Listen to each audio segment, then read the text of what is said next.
16 নম্বর আমল হলো রোজাদারকে ইফতার করানো, অর্থাৎ নিজে ইফতার করার পাশাপাশি অন্য কোন রোজাদারকে ইফতার করাইলে আল্লাহ তাআলা ওই রোজাদার যে পরিমাণ সওয়াব পাবেন আপনাকেও সেই পরিমাণ সওয়াব দিবেন ইনশাআল্লাহ।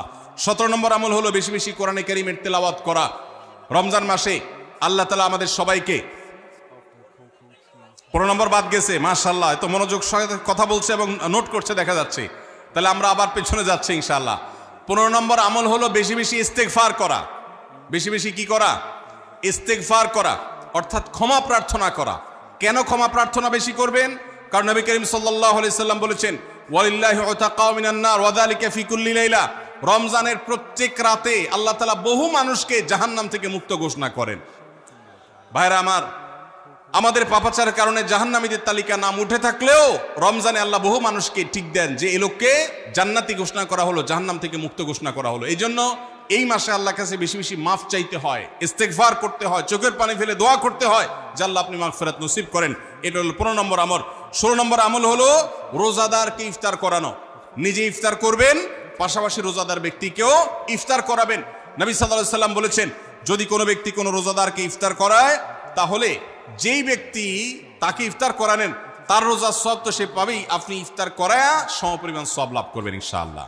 অতএব মসজিদে ইফতার দেওয়ার ব্যবস্থা করা যেতে পারে, রাস্তাঘাটে, বিশেষ করে পাবলিক পরিবহনে, এমনকি প্রাইভেট গাড়িতেও সন্ধ্যার সময় ইফতারের সময় অনেক সময় খাবার থাকে না, তখন আপনি রাস্তায় দাঁড়িয়ে যদি সামান্য একটু খেজুর, সামান্য একটু পানি বিতরণ করতে পারেন তাইলে সওয়াবটা পাওয়া যেতে পারে। আপনার বাসায় আশেপাশে অনেক অভাবী মানুষ আছে, তাদের বাসায় আপনি ইফতার পৌঁছে দিতে পারেন, এর মাধ্যমে রোজাদারকে ইফতার করানোর সওয়াব পেতে পারেন। 17 নম্বর আমল হলো বেশি বেশি কোরআনে কারীমের তেলাওয়াত করা। কোরআনে কারীমের তেলাওয়াত রমজান মাসে বেশি বেশি করব। কেন? কারণ হলো এই মাসটাই হলো কোরআন নাজিলের মাস। আল্লাহ তাআলা রমজান মাসে কোরআন নাজিল করেছেন। আল্লাহ বলেছেন, শাহরু রমাদান আল্লাযী উনজিলা ফীহিল কুরআন হুদাল লিন-নাস ওয়া বায়িনাতিন মিনাল হুদা ওয়াল ফুরকান। রমজান মাস এমন মাস যে মাসে আল্লাহ তাআলা কোরআন নাজিল করেছেন, এই জন্য এই মাসে বেশি বেশি রোজ কোরআন তেলাওয়াত করতে হবে। নবী করিম সাল্লাল্লাহু আলাইহি সাল্লাম বেশি বেশি রমজান মাসে কোরআন তেলাওয়াত করতেন। আমাদের পূর্বসূরি সালাফগণ কেউ কেউ রমজান মাসে অন্য সব আমল কমিয়ে দিয়ে কোরআন তেলাওয়াতটা সবচেয়ে বেশি করতেন।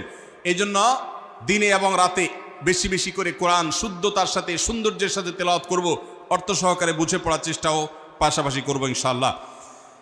18 নম্বর আমল হলো কোরআন পরস্পরকে শোনাশুনি করা, বুঝে পড়া। অর্থাৎ আপনি কোরআন তেলাওয়াত করবেন, আপনার স্ত্রী শুনবে, আপনার মা শুনবে, আপনার বোন শুনবে, আবার তারা তেলাওয়াত করবে, আপনি শুনবেন। আমরা তারাবির নামাজে এক পক্ষীয় তেলাওয়াত শুনি, হাফেজ সাহেব তেলাওয়াত করেন, আমরা শুনি, কিন্তু আমরা তেলাওয়াত করে আরেকজন শুনবে, এটা হয় না। নবী সাল্লাল্লাহু আলাইহি সাল্লাম রমজান মাস আসলে জিবরিল ফেরেশতার সাথে কোরআন শোনাশুনি করতেন। জিবরিল তেলাওয়াত করতেন, নবীজি শুনতেন, আবার আমাদের নবীজি তেলাওয়াত করতেন, জিবরিল শুনতেন। এটা একটা সুন্নত। এই সুন্নতটা বিলুপ্ত হয়ে গেছে, এটা নিয়ে চর্চা নাই। এই জন্য আমরা এটা বাসা বাড়িতে নতুন করে জিন্দা করব। আল্লাহ আমাদেরকে তৌফিক দান করুন। 19 নম্বর আমল হলো দান সাদাকা বেশি বেশি করা। নবীজি সাল্লাল্লাহু আলাইহি সাল্লাম এমনিতেই প্রচুর পরিমাণ দান করতেন, কিন্তু রমজান আসলে তার দানশীলতার পরিমাণ আরো বেড়ে যেত।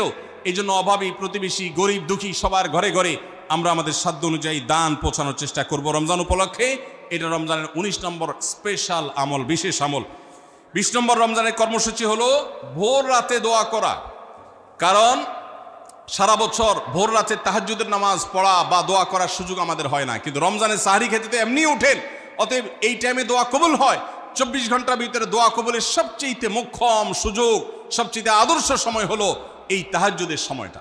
ভাইরা আমার, ঢাকার একটি বড় কোম্পানি, বাংলাদেশের সবচেয়ে বড় শিল্প প্রতিষ্ঠান বললে ভুল হয়তো হবে না, অন্তত এটুকু বলা যায় যে প্রথম 3-4টি বড় প্রতিষ্ঠানের একটি।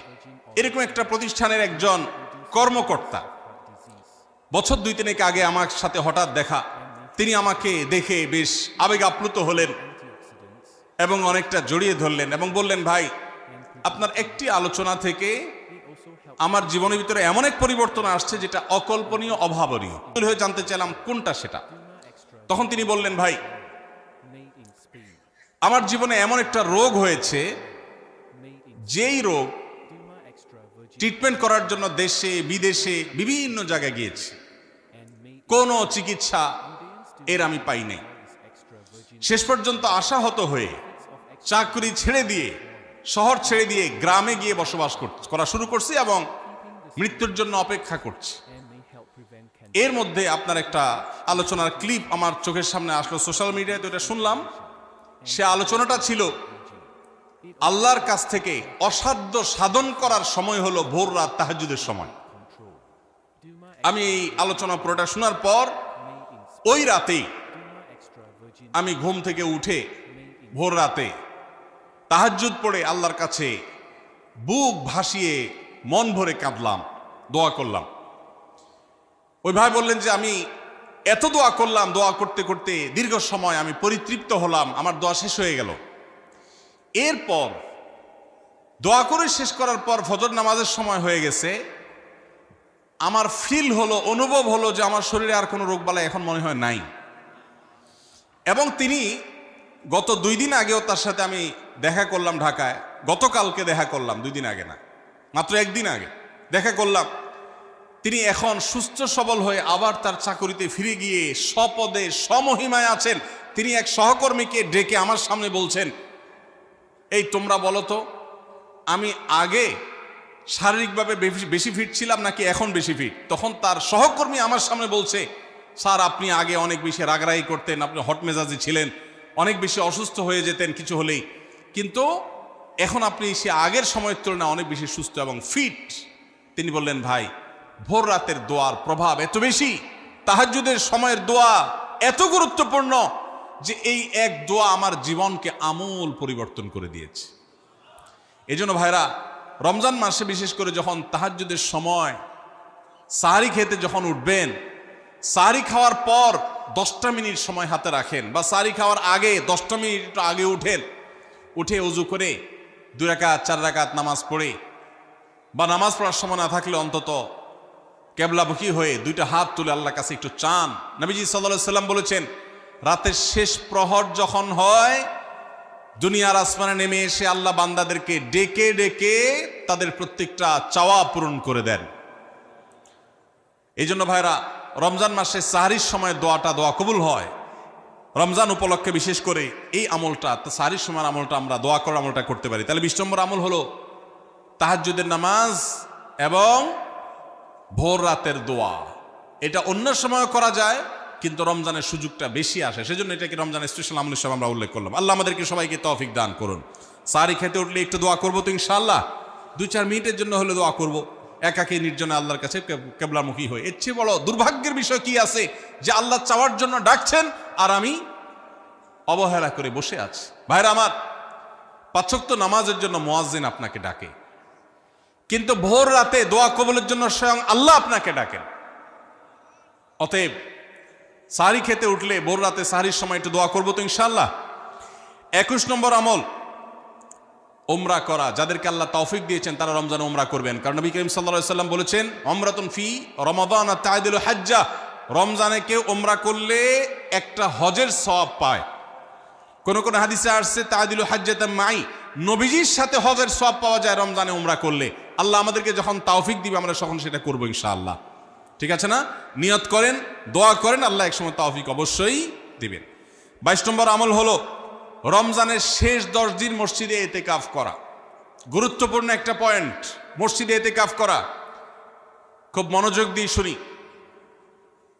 রাসূল করিম সাল্লাল্লাহু আলাইহি সাল্লাম রমজানের রোজা ফরজ হওয়ার পর থেকে নিয়ে তার মৃত্যু পর্যন্ত 1টি বছরের জন্য রমজানের শেষ দশক মসজিদে ইতিকাফ করা ছাড়া ছিলেন না। একবার তিনি মসজিদে ইতিকাফে বসেছেন, কিন্তু ইমার্জেন্সি একটা কাজে মসজিদ থেকে তাকে বের হতে হয়েছে। এই জন্য তিনি পরের বছর 20 দিন ইতিকাফ করেছেন। 10 দিন হলো ওই বছরের, আর 10 দিন হলো আগের বছরে যে ইতিকাফ ভেঙে ফেলেছেন সেটার ইতিকাফের কাজা। তার মানে হলো নবীজির জীবনে কখনো ইতিকাফ 1 বছর একটা রমজান মাসেও ছাড়েন নাই। এত গুরুত্বপূর্ণ আমল যে রমজানের এই আমলটা তিনি কখনোই ছাড়েন নাই। দুর্ভাগ্য আমাদের, এখানেও হয়তো বেশিরভাগ মুসলমান আমরা জীবনে একবারের জন্য রমজানের শেষ 10 দিন ইতিকাফ করি নাই। যে আমল নবীজি জীবনে কখনো ছাড়েন নাই সেটা আপনি জীবনে একবারও করেন নাই। এর চাইতে বড় হতভাগা উম্মত আর কি হতে পারে? ভাইরা আমার, 3টি আমলের নগদ তৃপ্তি আমি অন্তত অনুভব করি। আমি আমার সে অভিজ্ঞতার আলোকে আপনাদের উদাত্ত আহ্বান করতে চাই, রমজানের শেষ দশকে আপনারা ইতিকাফ করুন। যে তিনটি আমলে তৃপ্তি, নগদ স্বাদ, অবর্ণনীয় ভালো লাগা কাজ করে, অন্তর্জগতে প্রশান্তিতে পরিপূর্ণ হয়ে যায়, সেই তিনটি ইবাদতের একটি হলো আরাফাতের ময়দানের দোয়া।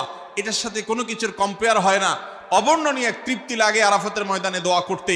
দ্বিতীয় হলো সিজদায় গিয়ে চোখের পানি ফেলে আল্লাহর কাছে দোয়া করতে অসম্ভব ভালো লাগা কাজ করে, ভোর রাতে দোয়াতেও একই স্বাদ পাওয়া যায়। আর 3 নম্বর হলো রমজানের শেষ দশকের এতেকাফ।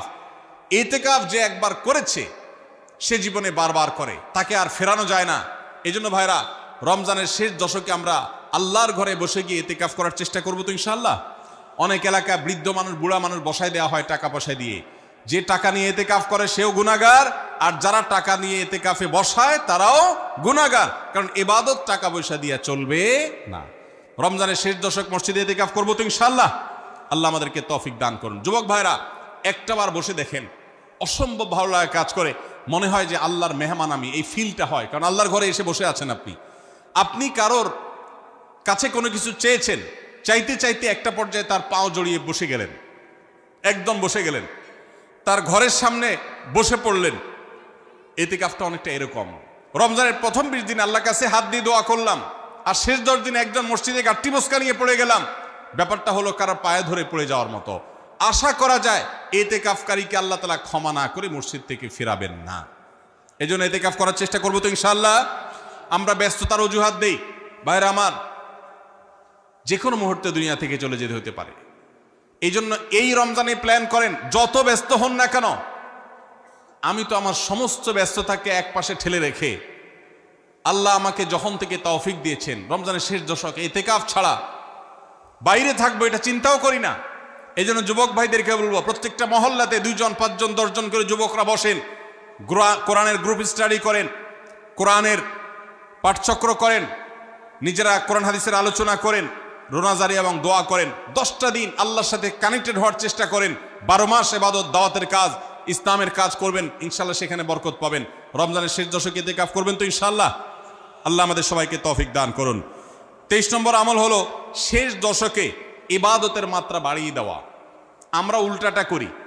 আমাদের দেশে রমজানের প্রথম দশকে মসজিদ ফুল হয়ে, বারান্দা ফুল হয়ে, রাস্তায়ও মুসল্লি দাঁড়ায়।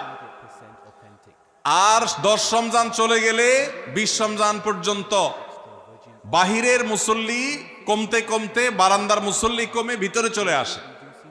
আর শেষ 10 দিনে আসলে, ঈদের দিনগুলো যখন কাছে আসে, তখন 5 ওয়াক্ত নামাজের ওই নিয়মিত মুসল্লি ছাড়া বাকিগুলো সব উদাও হয়ে যায়।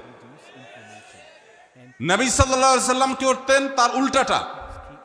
আমাদের আয়েশা বলেছেন, কানা ইয়াজিতাহিদু ফীহি মা লা ইয়াজিতাহিদু ফী গায়রি। আমাদের নবীজি সাল্লাল্লাহু আলাইহি সাল্লাম রমজানের শেষ দশকে ইবাদতের জন্য যত কষ্ট করতেন, যত সাধনা করতেন, অন্য কোন সময় ইবাদতের জন্য এত সাধনা করতেন না। অথচ আমরা দেখা যায় শেষ দশক অবহেলা কাটাই। এই জন্য ভাইরা, শেষ দশকে ইবাদতের পরিমাণ আরো বাড়িয়ে দিতে হবে, আমলের পরিমাণ বাড়িয়ে দিতে হবে। এটাই আল্লাহ তাআলার নির্দেশনা, সেটাই রমজানের শেষ দশকের আমল। 24 নম্বর আমল হলো শেষ দশকে পরিবারকে ঘুম থেকে ডেকে তোলা। এটা আলাদা সুন্নাহ। নবী সাল্লাল্লাহু আলাইহি সাল্লাম রমজানের শেষ দশক হলে কানা ইযা দাখালাল আশর আহইয়া লাইলা ওয়া আইকাযা আহলা। তিনি পরিবারকে ঘুম থেকে ডেকে তুলতেন এবং স্ত্রী সঙ্গ ত্যাগ করতেন। শেষ দশক কোমর বেঁধে ইবাদত করতেন। এটা 24 নম্বর আমল। তাহলে শেষ দশক পরিবারকে ঘুম থেকে ডেকে তোলা। নবীজি অন্য কোনো সময় ঘুম থেকে ইবাদতের জন্য ডাকতেন না, নফল নামাজ যার ইচ্ছা সে পড়বে, যার ইচ্ছা পড়বে না। কিন্তু শেষ দশক এত বড় অফার, এত বড় সুযোগ, কারণ লাইলাতুল কদর শেষ দশকে আছে। এই জন্য এই দশকে ইবাদতের জন্য পরিবারকে তিনি ডেকে তুলতেন। তারা শুয়ে থাকুক, তিনি এটা সহ্য করতেন না। এই জন্য 24 নম্বর আমল হলো রমজানের শেষ দশকে পরিবারকে ঘুম থেকে ডেকে তোলা এবং স্ত্রী সঙ্গ ত্যাগ করা শেষ দশকের জন্য। 25 নম্বর আমল হলো লাইলাতুল কদর অনুসন্ধান করা। রমজানের শেষ দশকের প্রত্যেকটা রাতে কিন্তু শবে কদর হতে পারে, বিশেষ করে বেজোড় রাতে 21, 23, 25, 27, 29 এই রাতগুলোতে লাইলাতুল কদর হওয়ার সম্ভাবনা অনেক জোরালো। সৌদি আরবের মানুষ তাদের বেজোড় রাতে তালাশ করবে, আমরা আমাদের বেজোড় রাতে তালাশ করব ইনশাআল্লাহ। নবীজি সাল্লাল্লাহু আলাইহি সাল্লাম বলেছেন যে তাহাররাউ লাইলাতুল কদর ফিল বিতি মিনাল আশরিল আওয়াখির মিন রমাদান। রমজানের শেষ দশকের বেজোড় রাতগুলোতে তোমরা শবে কদর হতে পারে সে আশা বেশি বেশি করে ইবাদত বন্দেগী করো। লাইলাতুল কদরের ইবাদতকে আল্লাহ বলেছেন লাইলাতুল কদরে খায়রুম মিন আলফি শাহর। 1000 মাস, 1000 মাস ইবাদত করলে যে সওয়াব পাওয়া যাবে, লাইলাতুল কদরের এক রাতের ইবাদতের সওয়াব তার চাইতে বেশি হবে, সেই রাত কোনটা আল্লাহ নির্দিষ্ট করেন নাই। এই জন্য শেষ দশকের প্রত্যেকটা রাতেই ইবাদত করার চেষ্টা করা, স্পেশালি বেজোর রাতগুলোতে। ২৬ নম্বর আমল হলো লাইলাতুল কদরের আশায় বিশেষ দোয়া পড়া। সেটা কি? আল্লাহুম্মা ইন্নাকা আফুউন তুহিব্বুল আফওয়া ফাআফু আন্নী। আল্লাহ আপনি ক্ষমাশীল, আপনি ক্ষমাকে ভালোবাসেন, অতএব আমাদেরকে ক্ষমা করে দিন। এটা রমজানের শেষ দশকের প্রত্যেক রাতেই পড়বেন। যে রাতটা একটু শান্ত শিষ্ট, একটু শীতল, একটু বৃষ্টিভাব, একটু লাইলাতুল কদরের আবহ বোঝা যায়, সেই রাতকে লাইলাতুল কদর আশা করে প্রত্যাশা করে বেশি বেশি দোয়া পড়বেন, আল্লাহুম্মা ইন্নাকা আফুউন তুহিব্বুল আফওয়া ফাআফু আন্নী। তাহলে ২৬ নম্বর আমল হলো লাইলাতুল কদরের দোয়া পড়া। আর ২৭ নম্বর সর্বশেষ আমল হলো ফিতরা আদায় করা। অর্থাৎ রমজান মাসের রোজাতে যদি ভুল ত্রুটি হয়, এটা রিফাইন্ডের কাজ হয়ে যায়, রিফ্রেশমেন্টের কাজ হয়ে যায় ফিতরার মাধ্যমে। প্রত্যেক সচ্ছল ব্যক্তি তার নিজের পক্ষ থেকে, নিজের স্ত্রী এবং নিজের ছোট বাচ্চাদের তরফ থেকে ফিতরা আদায় করবেন। প্রাপ্তবয়স্ক সন্তান থাকলে তারা তাদেরটা আদায় করবে, আর না হলে বাপও তাদেরটা আদায় করতে পারে। ফিতরা স্বরূপ গরিবদের বাসায় একদিনের খাবার এটা পৌঁছে দিতে হবে। এটা হলো ফিতরা। ঈদের নামাজের আগ পর্যন্ত এটা আদায় করার নির্দেশ নবী সাল্লাল্লাহু আলাইহি ওয়াসাল্লাম দিয়েছেন। তাহলে ২৭ নম্বর আমল হলো ফিতরা আদায়। এটার মাধ্যমে রমজানের আমল শেষ হয়ে যাবে।